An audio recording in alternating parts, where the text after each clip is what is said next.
What's up, VC? What's up, vinyl community? It's Dan hanging out with you for Dan's Vinyl Channel. How you guys doing? Hopefully you guys are doing alright. I know I'm doing great. I know this is the second time I've done this video today, and it wasn't because I forgot to hit the record button, forgot to have my microphone, forgot whatever it was.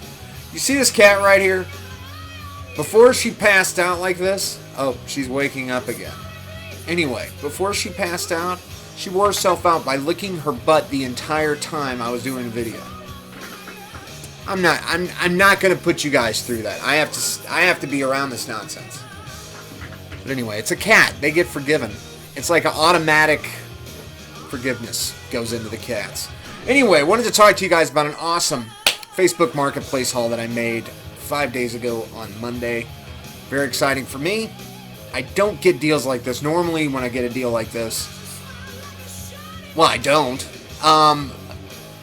You see these records? You see this one? Right here? This Badlands? Paid way too much for it. You see this King Diamond? The Eye? Yeah. Paid way too much for it. Don't you start. Don't. You better go back to sleep. You better go. Alright. That's Ellie. Alright, anyway. No more bathing. Anyway. So, I normally spend, like, overspend on records, like, all the time. Like, it's ridiculous.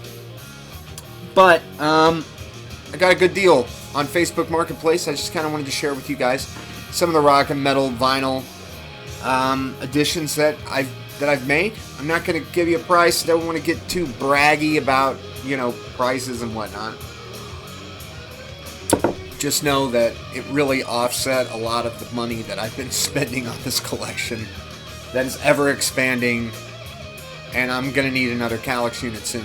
So my wife, she's like, no more squares for you. So she's like the square Nazi at this point. She's like, no square for you. So I've got some of this stuff. I've got like overflow. I just traded off a whole bunch of records too. So I mean, it's just like running out of room, guys. I'm gonna have to get another Calyx unit soon.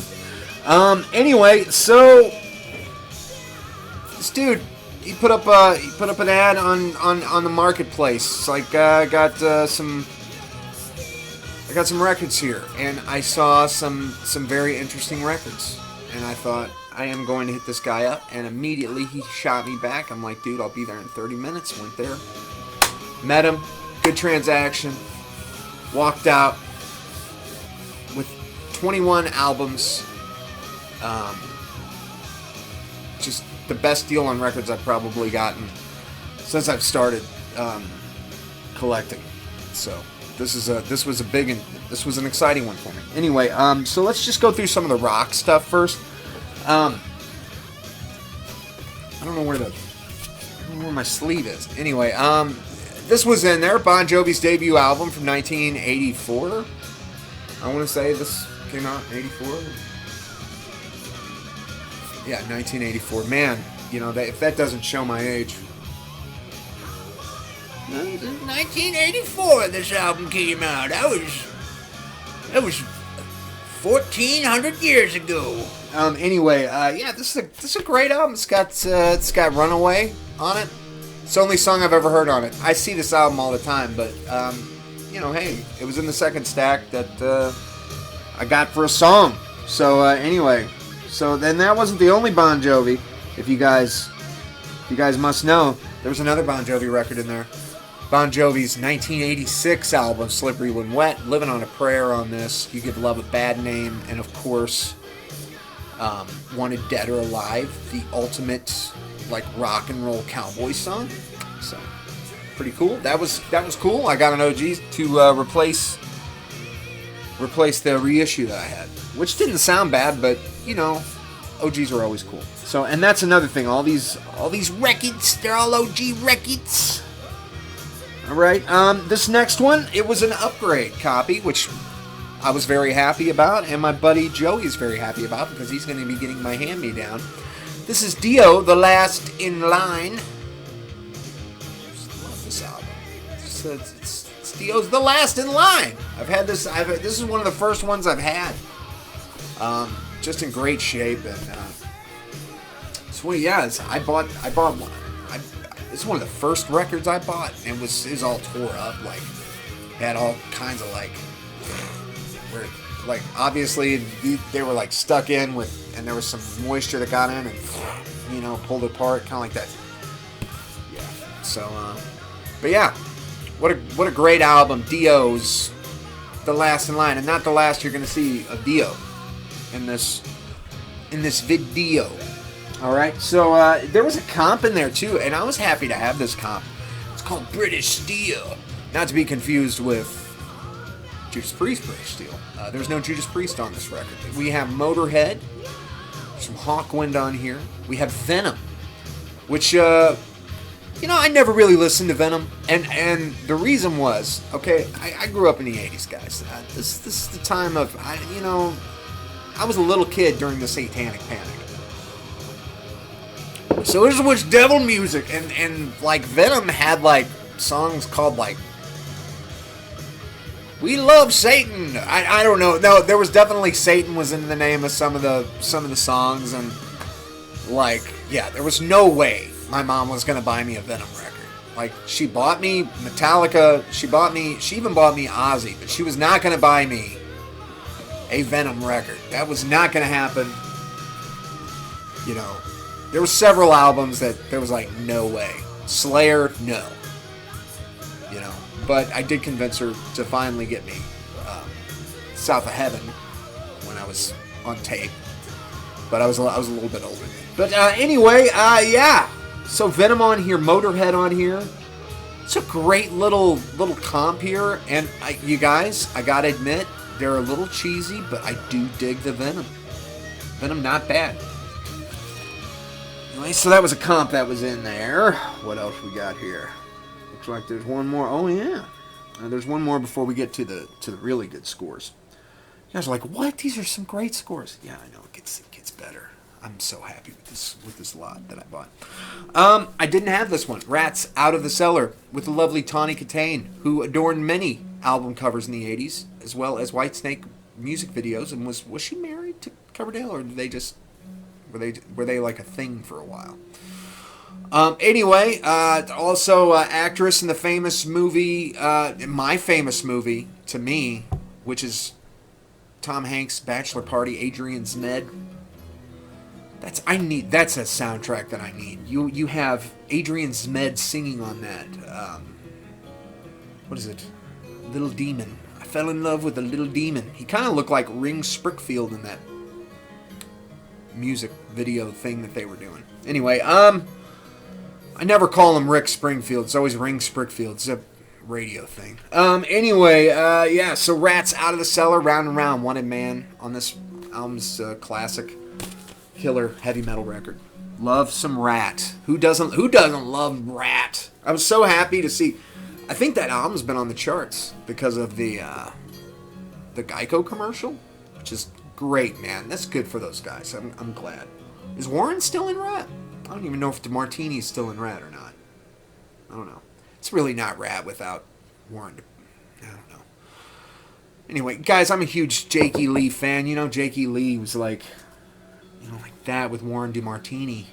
Mighty Jake Lee.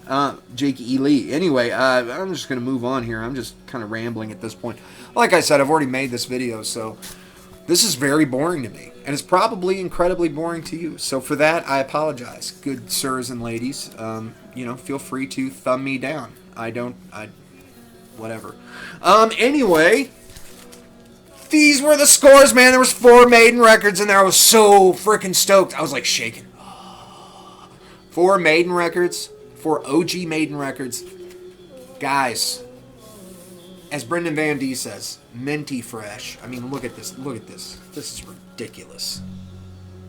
Just damn near perfect condition. No ring wear. I mean, you know, OG Iron Maiden debut album from 1980. Oh man, guys, I am in love with this album. Never really listened to the Paul Di'Anno stuff. Not really in depth. You know, Killers, which to be honest with you, guys, when I started listening to Maiden, I didn't know that Killers was not Bruce. That was, but I think there was a lot of Maiden fans that maybe were like that. You guys are gonna have to forgive me. Maiden was not a band that I was really.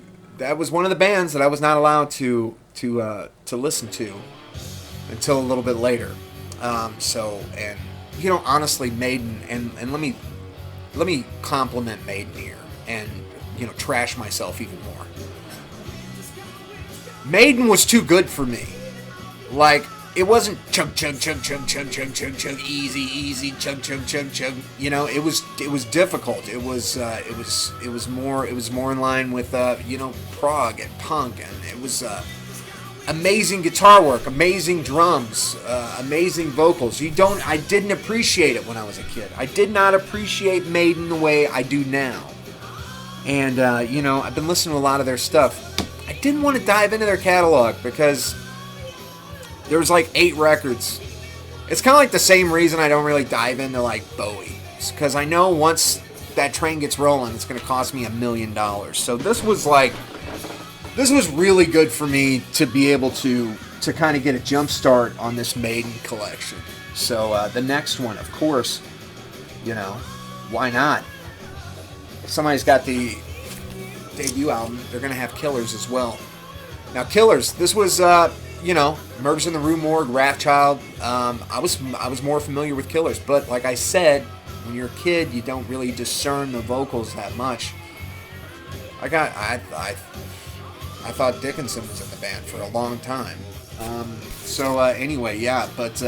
It's revisiting a lot of this stuff is just pretty awesome. So what can I say about Killers that hasn't been said? What can I say about Iron Maiden that hasn't been said? The next album is the reason I wasn't allowed to listen to Maiden. And I'm sure that you guys already know. Like, what would be next in the list of Maiden records, right? The Number of the Beast. 666, The Number of the Beast. Yeah, you think my mom was going to let me buy this? She wouldn't let me buy, it's got the devil on it. And his, bifurcated tail and carries a hay fork.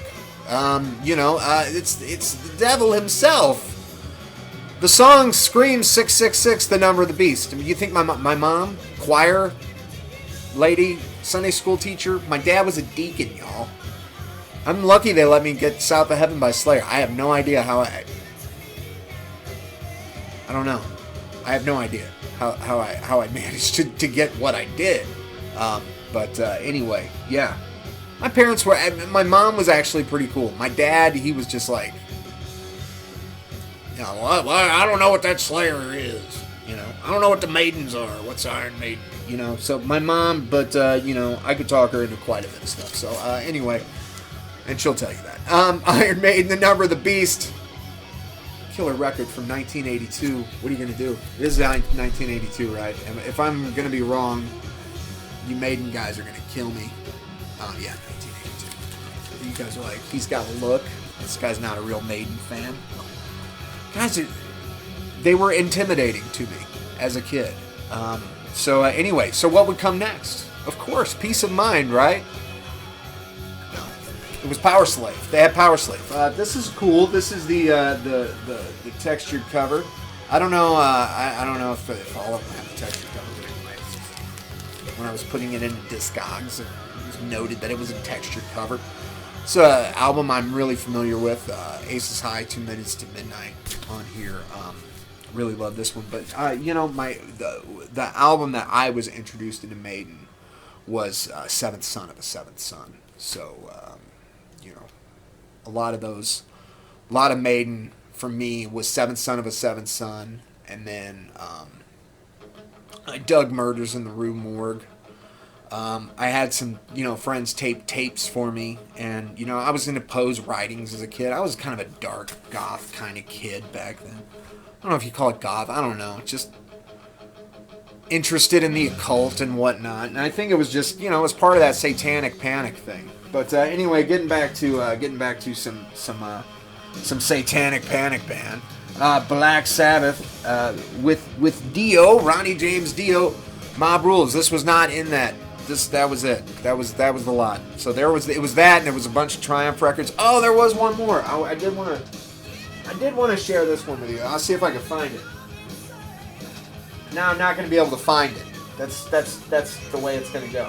Oh, is that it? Sweet. Yes. All right. So this was in here too, which is, and I'll get to that Black Sabbath here in a minute. So we're still in this. This was in here. I don't know if you guys have heard this. This is cheesy, but I love it. It's like a complete Survivor Vital Signs ripoff album. The production quality is not the greatest. There's a lot of keyboards in it, but it's like that AOR, but it's like some stuff I had never heard. Orion the Hunter, and what a cool album cover. I had to keep this one. I was like, I listened to it, and I'm like, because I traded off some of those records, and I'm like, God, this one's gonna go. And then I'm like, I don't know, man. It's kind of cool. I mean, it's not like it's valuable. It's not worth anything. You know, it's like one of those dollar. It's like one of those. Do you guys ever do the Discogs transaction where you add one or two more LPs at no price and you just pick like the dollar record? It's kind of like Orion the Hunter. But if you guys ever see it in the bargain bin for $1, and you like Survivor's Vital Signs, and some of that AOR stuff from the 80s, you might dig Orion the Hunter. It's not terrible. It's almost the right amount of cheese. Anyway, back to Black Sabbath. So I bought this album in a bargain bin for $5. It was $4.99, and so I purchased this. And as you can see, this had the same problem that my Dio record, my other Dio record had, which was, this was obviously up against another record, and it pulled apart, and there was some moisture involved, or something happened. Anyway, but the vinyl inside was in really good shape. And I can live with the cover. Like my friend Brian at Brian's Vinyl Records says, you can't play the cover, so. But anyway, I posted that on a Facebook group on mine. It's a great Facebook group, and it's great people. And I was like, I found this. The cover's thrash, but the wax is great. And some guy posted, he goes, I had the exact opposite problem. Do you want this? I'll send it to you. And he sent me a replacement cover for Black Sabbath's Mob Rules. How cool is that? This is the second, Frankenstein that's happened. And while it happened with Garage Days, and now it happened with some Black Sabbath Mob Rules. Anyway, guys, thanks for hanging out, man. Thanks for kicking it with me. Hopefully you guys have a great weekend coming up. You guys get out there, man, if you can, and dig some Rekkids. If they want you to wear the mask, you gotta wear the mask. What are you gonna do? I don't know. What are you gonna do? I had to go dig Rekkids.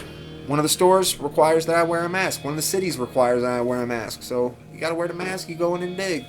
So, but if you're not up to that, and you'd rather just and I'm really okay. There I am. I was blurry there for a moment. I'm blurry quite a bit. Anyway, so if you can't, then you dig your own Rekkids, right? So you dig the Rekkids. You dig your own Rekkids. All right. So let's pick something here, and I'm just gonna randomly pick since this is more of a rock and metal, I'm gonna pick from some of this metal stuff here, and we'll just kind of see what's going on here. I don't know what album this is. What album is this? So if you guys got this record, this is a good one. If you guys spin some Queensryche. When's the last? I have not spun Empire in a long time. This might be a good day to spin some Empire. So spin some Queensryche. So that's my challenge to you. All right. Anyway, you guys take it easy. Keep digging them Rekkids. Be safe. I love you guys. Peace out. We'll talk to you later. Bye.